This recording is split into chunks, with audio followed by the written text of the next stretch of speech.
여러분, 우리가 자주 쓰고 있는 이 5,000원 지폐가 있습니다. 한번 사진을 보시겠습니다. 여러분들, 이 5,000원짜리 지폐에는 이 인물이 있는데, 이 인물이 바로 이 율곡이입니다. 여러분들이 이 율곡이는 어릴 때부터 신동으로서 과거에 장원급제를 9번이나 했다라고 합니다. 그런데 그가 특별히 주장했던 이론이 하나 있는데, 그 이론이 무엇이냐면 바로 경장론이라는 이론입니다. 이 경장론이라는 이론은 우리가 집을 짓게 되면 20년 뒤에, 30년 뒤에는 집이 수리가 필요하고 보수가 필요하다는 이런 이론입니다. 그런데 이 율곡이는 경장론의 이론을 자신의 나라 조선에 대입을 합니다. 그렇게 조선에 대입하고 어디가 수리할 곳이 있는가 보았더니 그 찾았던 것이 바로 군사력이었습니다. 그래서 그가 주장했던 것이 바로 10만 양병설입니다. 10만 명의 군사를 우리가 미리 예비시켜서 우리 적으로부터 보호해야 된다, 훈련에 힘써야 된다라고 얘기하게 되죠. 그런데 그가 주장했던 10만 양병설은 받아들이지 않게 되고 결국 외적들에게 공격을 당해 처참히 패배를 하게 됩니다. 그런데 우리가 이 시대에 이 율곡이의 정신을 높게 사는 것은, 이 율곡이는 시대 정신이 있었고 수많은 백성들을 깨울 수 있었던 이러한 지혜와 지식이 있었습니다. 여러분, 오늘 본문에도 율곡이처럼 만물의 가까움을 보며 정신을 차리며 하나님의 뜻대로 살아가야 됨을 강조하는 수많은 그리스도인들의 영혼을 깨우는 한 사도가 등장합니다. 그 사도가 바로 예수님의 제자 베드로입니다. 이 베드로는 만물의 마지막에 임박함을 보면서 이 수많은 그리스도인들을 깨우는 역할을 하는데요, 예수님을 누구보다 사랑했던 이 베드로, 오늘 본문의 세 가지를 통해서 이 선한 청지기의 삶이 무엇인지를 설파합니다. 베드로 오늘 본문을 통해서 어떤 것을 강조할까요? 오늘 본문 7절부터 읽었던 말씀에는 세 가지가 나옵니다. 첫째는 7절에 나옵니다. 근신하며 기도하는 삶을 강조하고요, 두 번째는 8절입니다. 뜨겁게 서로 사랑하는 것과, 그리고 마지막 셋째는 9절과 10절입니다. 하나님께 받은 이 은사를 통해서 봉사하고 헌신하여 하나님께 영광을 돌리라는 이 세 가지를 통해서 만물의 가까운 가운데, 만물이 다가오는 이 시대 가운데 가까운 볼수록 선한 천지기로서 이 세 가지를 하라고 합니다. 근데 저는 오늘 이 베드로가 말한 이 세 가지 겉면 중에서 단 한 가지만 나누러 가는데요, 그 한 가지가 바로 7절 말씀입니다. 우리 7절 말씀을 함께 합독하겠습니다. 시작합니다. 만물의 마지막이 가까이 왔으니 그러므로 너희는 정신을 차리고 근신하여 기도하라. 아멘. 저는 오늘 특별히 기도에 대한 말씀을 통해서 은혜를 내리고자 합니다. 여러분, 우리가 그저 기도를 해야 된다라는 것을 머리로만 아는 것에서 그치는 것이 아니라, 우리가 오늘 이 말씀을 통해서 다시 한번 하나님의 주권이 영역이 미치는 모든 곳에서 다시 한번 기도를 회복하고, 더 나아가서 우리가 이 기도의 능력과 권능을 회복해서 하나님 주시는 이 기도의 능력이 얼마나 큰지를 깨닫게 되는 은혜의 역사가 이 자리에 일어나길 간절히 소망합니다. 더 나아가 다시 한번 경건의 모양이 아니라 경건의 능력을 회복해서 다시 한번 주님께 부르짖으며 기도하는 기도의 종이 되는 저와 성도 여러분 되시기 간절히 소망합니다.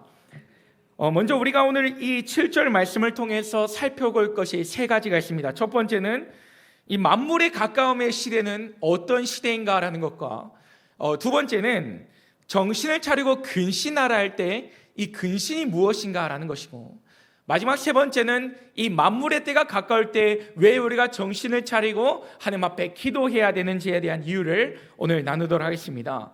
먼저 본문에 나오는 이 7절 말씀에는 정신을 차리고 근신하라라는 말씀이 나오죠. 7절에 보면 근신이라는 단어가 나옵니다. 여러분, 우리가 신앙생활을 하고 하나님의 말씀을 들으면 가장 많이 듣는 단어가 근심, 걱정, 염려, 이런 단어인데, 여기서 말하는 것은 근심이 아니라 근신을 이야기합니다. 근신하며 기도하라고 하는데, 이 근신한 단어의 뜻이 무엇일까요? 이 근신한 단어의 사전적 의미는 말이나 행동을 삼가고 조심하라라는 뜻을 가집니다. 이 영어 성경에는 self-controlled라 해서 자기 스스로를 통제하고 조절하라는 것이 바로 근신입니다. 여러분, 우리가 하나님의 자녀로서 근신하는 것, 무엇을 조절해야 될까요? 바로 우리의 말과 행동과 우리의 생각과 이 모든 것들을 절제하고 조절할 수 있어야 됩니다. 더 나아가 성경적 사전에서 근신은 초긴장 상태로 깨어서 하나님의 뜻을 간절히 구하는 것이 바로 근신의 상태라고 하죠. 여러분, 우리가 이 말씀을 통해서 또 깨달을 수 있는 것은 이 근신의 중요성입니다. 이 베드로는 이 근신하라라는 이 말을 베드로전서 5장 8절에서 또 똑같이 말하는데요, 이 베드로전서 5장 8절에 이렇게 말씀합니다. 근신하라, 깨어라. 너희 대적 마귀가 우는 사자같이 두루다니며 삼킬 자를 찾는다고 말하죠. 근신하여 깨어있으라. 너희 대적 마귀가 삼킬 자를 찾으니 너희는 항상 깨어있어라 라고 얘기합니다. 여러분, 그래서 이 만물의 시대 가운데 우리는 깨어있을 수 있는 지혜가 필요합니다. 그런데 여러분, 우리가 이 근신하며 살아가는 것이 참 쉽지만은 않습니다. 우리 잠도 자야 되고 해야 될 일도 많은데 이 만물의 시대에 우리가 어떻게 깨어있을 수 있을까요? 그 해답이 바로 7절 마지막 부분에 나오는데요, 우리 베드로전서 4장 7절을 한 목소리로 한 번 더 크게 합독하겠습니다. 시작합니다. 만물의 마지막이 가까이 왔으니 그러므로 너희는 정신을 차리고 근신하여 기도하라. 아멘. 오늘 본문의 하이라이트는 이 근신이 아니라 어디일까요? 바로 기도하라는 것이 바로 이 본문의 하이라이트입니다. 여러분, 우리가 깨어있기 위해서 근신하며 기도해야 되는 이유는 무엇일까요? 이 기도는 하나님과의 교제가 일어나기 때문입니다. 교제가 무엇입니까? 사전 의미로 서로 사귀어 가까이 지내다라는 뜻이죠. 즉, 기도는 하나님과 사귀어 가까이 지내며 하나님의 마음을 나누며 하나님의 생각을 나누며 하나님과 동행하며 살아가는 것이 바로 교제이자 이 교제가 바로 기도입니다. 여러분, 우리가 하나님과 교제하며 기도하며 살아갈 때 어떤 일이 일어날까요? 바로 우리의 영혼이 깨어나게 되고 하나님의 세밀한 음성을 우리가 듣게 되며 그 하나님의 뜻 앞에 우리가 순복해지는 그런 은혜를 맛보게 되죠. 그래서 우리는 기도해야 합니다. 이 기도의 중요성을 알았던 이 사도 베드로는 만물이 마지막에 가까이 왔으니 근신하며 깨어 기도하라라고 얘기합니다. 저는 이 시대에 살아가면서 정말 필요한 것이 기도가 아닐까 생각합니다. 이 마지막 시대에 뭘 회복해야 되냐면 바로 기도입니다. 그래서 제가 이제 쉬는 시간에 취미생활로 이 책을 쓰고 있는데 우리가 기도해야 되는 이유 30가지를 이렇게 열심히 쓰고 있는데 23가지까지 이제 썼습니다. 근데 이 23가지를 다 나누면 시간이 너무 오래 걸려서 오늘 2가지만 나누도록 하겠습니다. 여러분, 오늘 만물이 가까우는 이 시대에 이 기도가 방법인 이유는 무엇일까요? 첫 번째는 하나님을 더욱더 사랑하기 위해서입니다. 저를 한번 따라해 볼까요? 하나님을 더욱더 사랑하기 위해서입니다. 더욱더 사랑하기 위해서입니다. 여러분, 먼저 이 만물이 가까운 이 시대는 어떤 일이 벌어진지를 우리가 먼저 알아야 되는데, 이 성경의 만물이 가까운 이 시대, 말세에 고통하는 시대에 어떠한 일들이 일어나는지에 대한 말씀이 아주 상세하게 나오는 장면이 있습니다. 그 장면이 디모데후서 3장 1절에서 4절 말씀인데요, 제가 한번 읽어보겠습니다. 1절입니다. 너는 이것을 알라. 말세에 고통하는 때가 이르러 너희 성도들아, 너희는 이것을 알아라. 말세에 고통한 때가 이르면 나타나는 현상들이 2절과 3절과 4절에 나옵니다.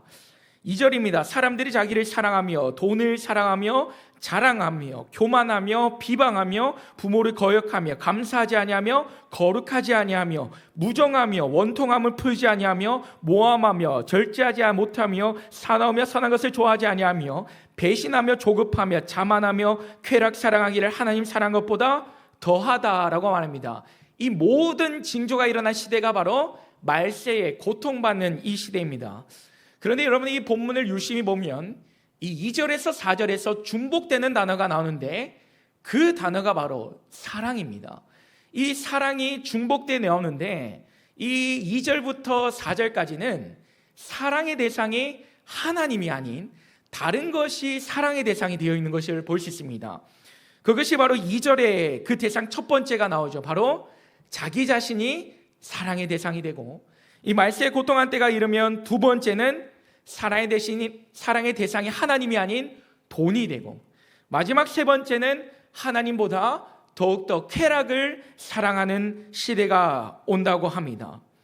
이런 말세가 되면 우리는 하나님이 아닌 다른 것들을 더욱더 사랑하게 됩니다.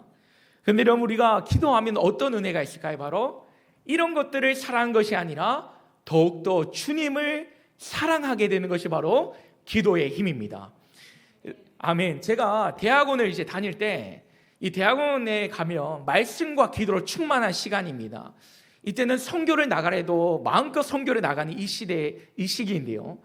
제가 이 공부를 하면서 은혜가 너무 됩니다. 그래서 교수님께서 수업을 하는데 수업 듣다가 감동을 받아서 눈물을 흘리다가 감당이 안 돼서 막 화장실 가서 울기도 했는데, 그때가 29살 때였습니다. 정말 큰 은혜를 받았을 때가 있는데, 그때 때마침 동창회가 있었습니다. 이 동창회가 이제 고등학생들 친구들하고 같이 모여서 동창을 하는데, 이 고등학생 아이들 12명이 모였는데, 왜 고등학교 때 이제 공부를 그렇게 잘하는 애들이 아니었는데 이 사업에 성공했는지, 이 사업 머리는 좀 다른가 봅니다. 사업에 성공했는지 이제 가방을 들고 왔는데 막 가방에 뱀이 막 지나가고 아주 명품 가방을 막 들고 온 겁니다. 그래서 이제 커피숍에 앉아서, 이제 카페에 앉아서 얘기하는데, 굳이 아이들이 이제 가방 안에서 주섬주섬 뭔가 꺼냅니다. 봤더니 차키를 꺼내더라고요. 그래서 그 차키를 이제 이 책상에 올려놓았습니다. 그래서 이제 너무 빛이 나서 한번 보니까 국산 차는 아니고 다 외제차였습니다.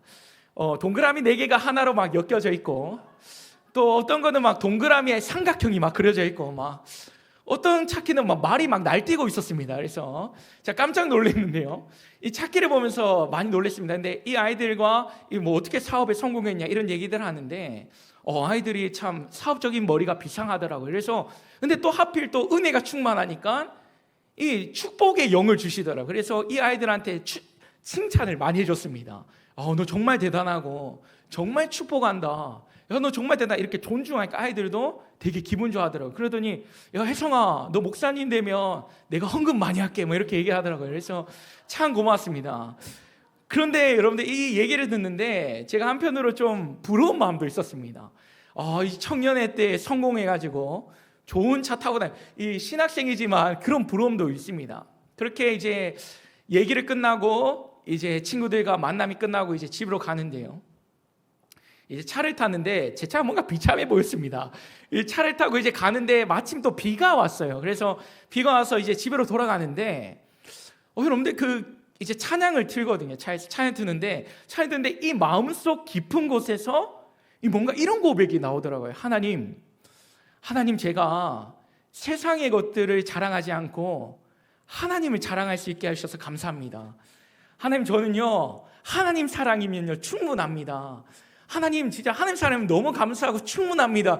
이런 고백을 갑자기 하게 되더라고요. 근데 여러분들, 제가 그때 흘렸던 그 눈물이요, 너무나도 뜨거웠어요.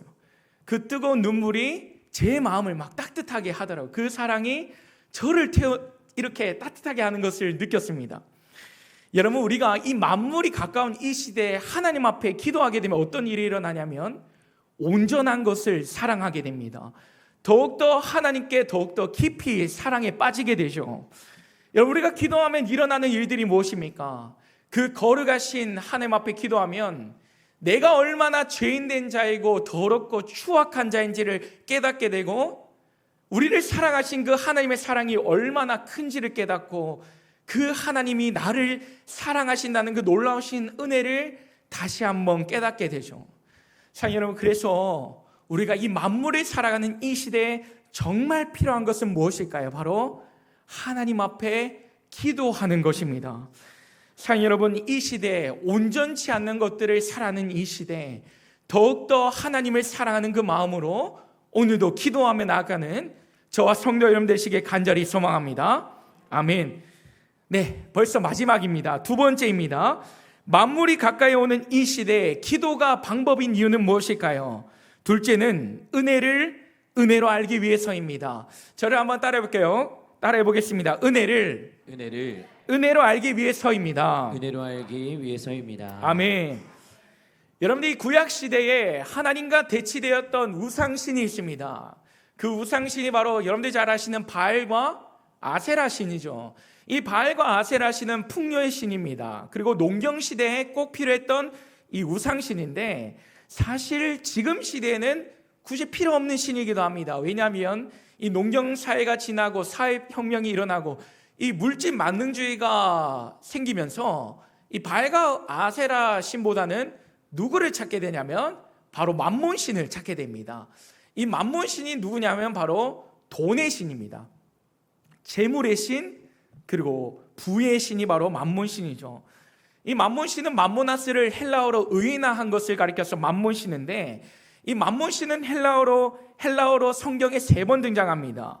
이 대표적인 구절이 누가복음 16장 13절과 마태복음 6장 24절에 나오는데, 예수께서 이렇게 얘기합니다. 한 사람이 두 주인을 섬기지 못한다라고 얘기하죠. 그만큼 강력했던, 하나님을 대체했던 강력했던 우상신이 바로 이 맘몬 신이었습니다. 그래서 하나님과 돈, 하나님과 재물은 함께 섬길 수가 없습니다. 여러분, 그런데 우리가 아까도 말씀드렸듯이 디모데후서 3장에 말세의 고통한 때가 이르면 하나님을 사랑한 것이 아니라 누구를 사랑해야 되죠? 일만하게 뿌리가 되는 돈을 사랑하게 된다라고 얘기합니다. 여러분이 말세 시대에 돈을 사랑하고 맘몬신을 사랑하고 예배하면 어떤 일들이 일어날까요? 여러분, 우리는 예배를 드리면 예배 드리는 대상을 닮아가게 되는데, 우리가 맘몬신을 예배하고 찬양하고 경배하면 나타나는 특징들이 하나 있습니다. 그것이 뭐냐면 배고픔과 허기짐이 나타납니다. 먹어도 배고프고 먹어도 허기진 그러한 증상이 바로 맘몬신을 섬길 때 나타나죠. 여러분, 사진을 한번 보겠습니다. 여러분, 여기 있는 돈이 있습니다. 이 돈은 어떤 특징이 있냐면, 돈은 벌어도 부족하고 벌어도 부족합니다. 벌어도 더 가지고 싶고 벌어도 계속해서 허기진 것이 무엇입니까? 바로 이 맘몬신입니다. 여러분, 이런 것들은 우리를 채워줄 수 없을 뿐만 아니라 만족감을 느끼지 못하도록 하죠. 그런데 여러분, 이 우상신과 완전히 대치되는 만왕의 왕이 계십니다. 누구십니까? 바로 하나님입니다. 여러분, 우리가 이 말세 시대에 돈이 아니라 맘몬신이 아니라 하나님을 사랑하고 하나님을 경배하고 하나님을 송축하면 나타나게 되면 어떤 특징이 나타나냐면 바로 만족함과 충만함입니다. 이것이 대치가 되는 거죠. 이 맘몬신을 섬길 때는 허기짐과 배고프지만 하나님을 사랑하면 만족함과 충만함의 은혜가 있게 됩니다. 그래서 우리가 하나님을 바라보게 되면 하나님의 사랑에 가득 채워지고, 우리가 하나님을 예배하며 하나님의 사랑으로 배부르게 되고, 우리가 하나님을 찬양하면 하나님의 기쁨이 우리를 충만케 합니다. 더 나아가 하나님을 송축하며 하나님의 희락과 화평의 영이 우리 속을 차고차고 넘치는 은혜로 채워주는 역사하심이 있죠. 여러분, 이러한 하나님의 충만함의 은혜를 맛본 선지자가 이런 고백을 한 적이 있습니다. 노래에도 나오죠. 하박국 3장 17절 18절입니다. 비록 무화과 나무가 무성하지 않고 포도나무에 열매가 없고 감람나무 소출 없고 우리의 양이 없고 외양간에 소가 없을지라도 나는 여호와로 말미암아 즐거워하며 나의 구원의 하나님으로 말미암아 기뻐한다라는 이런 고백을 하게 됩니다. 여러분, 이런 고백은 맘몬신을 섬기면 절대 할 수 없는 고백입니다. 이러한 고백은 하나님을 사랑하며 송축할 때에 할 수 있는 고백이라는 것이죠. 사랑하는 여러분, 이 시대에 내 마음의 허기짐과 이 배고픔이 있다면 다시 한번 나를 채우고 충만케 하시는 하나님을 바라보며 하나님께 마음을 들여 기도함으로 성령의 충만함의 역사하심을 다시 한번 누리는 저와 성도 여러분 되시기 간절히 소망합니다. 여러분, 일만하게 뿌리가 되는 돈을 사랑하는 이 시대에 우리는 주님을 바라볼 수 있는 지혜가 필요합니다. 여러분, 마지막으로 더 나아가서 여러분 은혜에 대해서 좀 더 깊이 있게 나누려고 합니다. 여러분, 하나님께서 우리에게 주시는 이 은혜는 4가지의 특징이 있습니다. 첫 번째는 무엇이냐면 하나님께서 우리에게 주시는 이 은혜는 아주 적당합니다. 그리고 하나님께서 우리에게 주시는 이 은혜는 아주 알맞습니다. 가장 알맞습니다. 그리고 하나님께서 주시는 우리에게 은혜는 가장 적합하고 적절한 것이 바로 하나님께서 우리에게 주시는 은혜입니다. 여러분, 하나님은요, 덜도 말고 더도 말고 아주 적당한 은혜를 주세요. 만약에 하나님의 사랑이 상황과 환경에 따라 변하면 어떻게 될까요? 하나님께서 창조하신 이 태양이 온도가 높아지면 우리는 다 타 죽어버립니다. 여러분, 하나님의 사랑은 적절하고 적당합니다. 하나님 주신 이 모든 은혜는요, 적당해서 달과 인력과 중력의 힘, 태양의 편만에 비치는 온도, 습도, 바람, 공기, 이 모든 것들이 다 적당하죠. 근데 여러분, 세상에서 가장 어려운 게 무엇입니까? 가장 적당한 것. 과하지도 않고 덜하지도 않는 것이 정말 힘이 듭니다. 여러분들, 저도 이제 경산중앙교회 와서 정말 많은 사역들을 하고 있는데, 초등부와 어하나 이웃사랑부, 행사부 여러 가지를 맡고 있는데 가장 어려운 사역이 또 있습니다. 번외로 맡은 사역이 뭐냐면 간식 007 사역입니다. 이 007 간식 사역이 뭐냐면, 이 행정목사님께서 금요일이 되면 4시 반쯤에 행정카드를 주십니다. 그리고 이 카드를 받아들면 저는 목사님들이 관찰합니다. 몇 분이 계신가 보고 배를 바라보죠. 그래서 얼마나 불러있는지, 배고픈지 보고 간식을 시키는데 이 예산이 정해져 있습니다. 그래서 이 간식을 과하게도 시키면 안 됩니다. 왜냐하면 이 간식이 식사 대용이 돼서는 또 안 되죠. 그러다 너무 또 부족하면 안 됩니다. 정말 과하지도 않고 덜하지도 않고 해야 되는 아주 디테일적인 사역인데, 또 문제는 무엇이냐면 이제 목사님들께서 설교 비평을 잘하셔서 평가의 은사가 있어요. 그래서 또 너무 맛있으면 안 됩니다. 왜냐하면 맛있으면 또 다음 주에 기대하시기 때문이죠. 그리고 또 맛이 없으면 또 보직이 박탈당할 수도 있습니다. 이런 사역인데 아주 디테일한 사역입니다. 과하지도 않고 덜하지도 않는 이 사역, 너무나도 힘든 사역인데요. 여러분, 우리가 이 세상 살아갈 때 누군가에게 선물을 줄 때도 그렇지 않습니까? 과하지도 덜하지도 않고 아주 적당하게, 적합하게, 적절하게 주는 선물이 참 힘이 듭니다. 근데 여러분, 이 시대에 이 어려운 일을 하시는 분이 계세요. 누구실까요? 바로 하나님이십니다. 여러분, 하나님께서 우리에게 주시는 이 은혜는 가장 적당하고 적절하고 알맞고 적합합니다. 왜냐하면 하나님은 우리를 너무나도 잘 알고 우리를 너무나도 사랑하실 뿐만 아니라 나보다 나를 더 잘 아시는 분이 누구십니까? 바로 하나님이세요. 그래서 누가복음 12장 7절 이렇게 말씀하죠. 너에게는 심지어 머리털까지도 다 새 신발이었다라고 할 만큼 우리를 가장 잘 아시는 분이 누구실까요? 바로 하나님이십니다. 그런데 성경에 딱 한 번 가장 적절하게 알맞게 주신 것이 아니라 정말 과하게 주신 사건이 딱 한 번 등장합니다. 자녀가 구한 그대로 구했는데 그 구한 것보다 더 많이 줬던 사건이 딱 한 번 등장하는데, 그 사건이 무엇이냐면 바로 돌아온 탕자 사건입니다. 이 어린 자녀가 하나님께 구하는 대로 하나님께서 더 과하게 주시자 어떤 일이 일어났습니까? 이 둘째 탕자가 하나님을 더욱더 찬양하고 영광되게 일한 것이 아니라 오히려 그 영혼이 파괴되어 버리고 돼지가 먹는 쥐염 열매를 먹게 됩니다. 여러분, 말세 시대의 마지막 때 기도가 필요한 이유가 무엇이냐면, 우리에게 필요한 것은 과한 은혜도 덜한 은혜도 필요한 것이 아니라 우리에게 가장 알맞고 적절한 은혜가 필요합니다.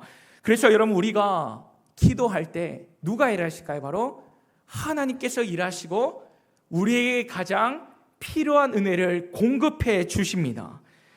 그래서 여러분, 우리는 하나님 앞에 기도하며 살아가는 것이 바로 지혜로운 삶입니다.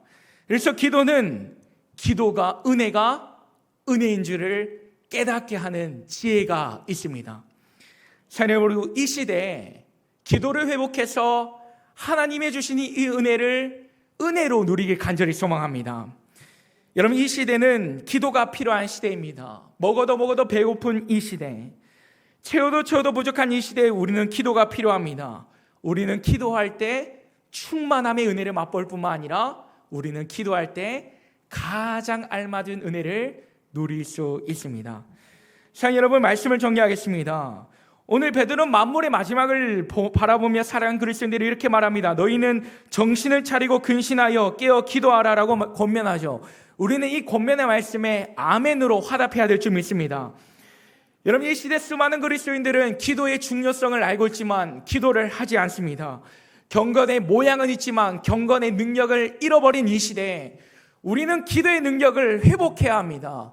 이 능력, 두나미스, 파생된 단어가 다이너마이트입니다. 기도의 폭발적인 이 폭탄과도 같은 기도의 능력을 회복시켜서 우리가 다시 한번 기도의 역사심을 느끼며 살아가는 저와 성도 여러분 되시기 간절히 소망합니다.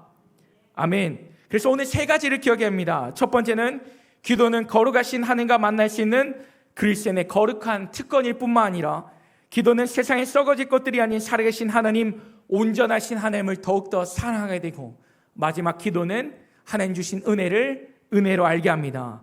사랑하는 여러분, 이 시대에 기도가 방법임을 알고 오히려 하나님 앞에 꿇어 엎드려 하나님을 송축하며 하나님 앞에 기도로 우리의 삶을 승부 거는 저와 성도 여러분 되시기 간절히 소망합니다.